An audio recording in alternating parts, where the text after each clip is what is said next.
Hello everyone, thank you so much for joining me. This is Suzanne Wagner and we are doing the numerology and the astrology for October 29th, 2020. If you add all those numbers together, you get the number 16, and if you add the 1 and the 6 together, you get the number 7. Now the number 7 is the number of strategy and structure. It's a very left-brained, linear, discerning number. It's about being able to see what's right in front of you and being really obvious. So, but I think that in our life right now that we have a world that doesn't necessarily use discernment to its highest capacity. So today, I listened to my heart and I looked with my mind. The number 7 reminds us to have that discernment and logic and let it back our intuitive impulses.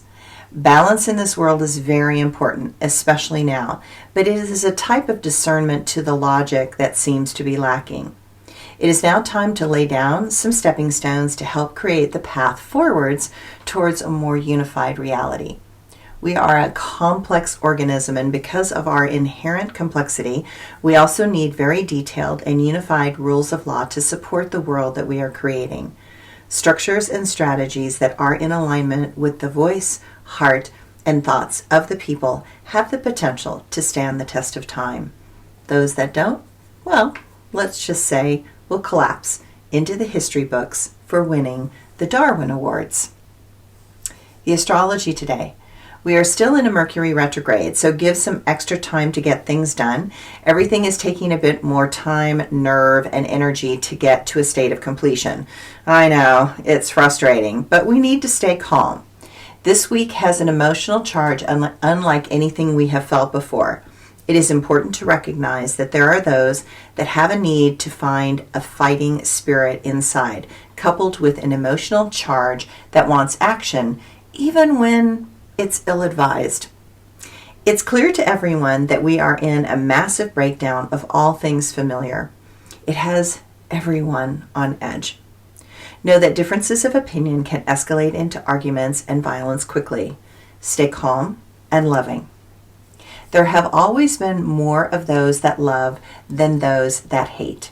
Stay true to our heart no matter what. With the moon in Aries aligning with a retrograding Mars in Aries, let's just say there are more issues arising than we want. Stay calm, cool, and collected because there is also a square forming with Jupiter. So much fiery energy can make things very distracted and reactive. Put personal issues to the side and focus on the worldly things that can make a better world. Every little thing that comes up can make things more strained, and buried frustrations will look for anything to make a problem. Resentments are close to the surface, problems are not easily mastered, and try to avoid making quick decisions. They may end up not the way you intended. Let's discover new and unusual activities. It is important to make some obvious and necessary changes. My quote today is a Buddha quote. All that we are is the result of what we have thought. The mind is everything. What we think, we become. So just take that in for a minute. Okay, and my cat, of course, has decided to come over and say hello. Yes, so this is Kali. You want to say hello? Yeah, you want to say hello? All right, so there you go. So, my blog for today. I wish to create a world that is a combination of essential principles that support life in all its forms. I wish for a world where there is a unified theory of knowledge, a psychology of consciousness, and a sociology of how people in society should live together.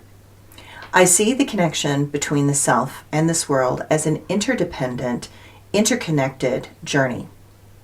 All life operates from an essential reciprocal dynamic that flows from personal to social interactive transformation. When we focus on creating a world filled with happy individuals that feel appreciated and are given opportunities to grow, then we foster societies of kindness that feel full enough to be generous to other forms of life, whether human or not. I don't care what someone's beliefs are or the religion they follow, because I believe the only religion is kindness. As a society, we need to look at how someone lives their life rather than what religion, culture, or social structure they operate from. When we as a people understand that whatever is right now will be a was in a short period of time, then perhaps we will let go of all that attachment. Nothing ever remains forever. All things arise in consciousness, and then the mind manifests them. But eventually, they will dissolve away in their own nature, in their own natural cycle, as that lesson is learned and no longer necessary. It is important for humanity to begin to recognize that this endless quest to know the self is intrinsically empty of value because it is a simple identification with the mind. That quest for the self, or the I, is nothing but a construction and a game that the mind plays in order to create definition for some form of self-importance.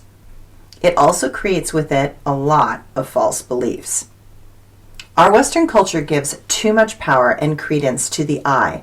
The individual, or the ego, is held in special regard and looked up to. What we need instead is a personal psychology that attempts to make the self whole. Then we can free it from the neurotic and dysfunctional states of being. As a whole, we can endlessly search for ways to achieve solidarity and certainty and security. But those states are transitory and essentially doomed from the beginning. True leadership arises when someone uses their talents, skills, and competencies on behalf of a determination within their heart and an alignment to their core values. That is how we change internal and external environments into something that serve the greater good for all. What is lacking in our world is a society that is taught from a young age what is right perception and right discernment. Only then can someone take a correct standpoint and draw the right conclusions. What is clear to me at this time is how much our society for a very long time has refused to address the suffering that has been right in front of us. The mistake that we continue to make is that we are separate. We are a separate self from the suffering all around us, and that is where we are wrong.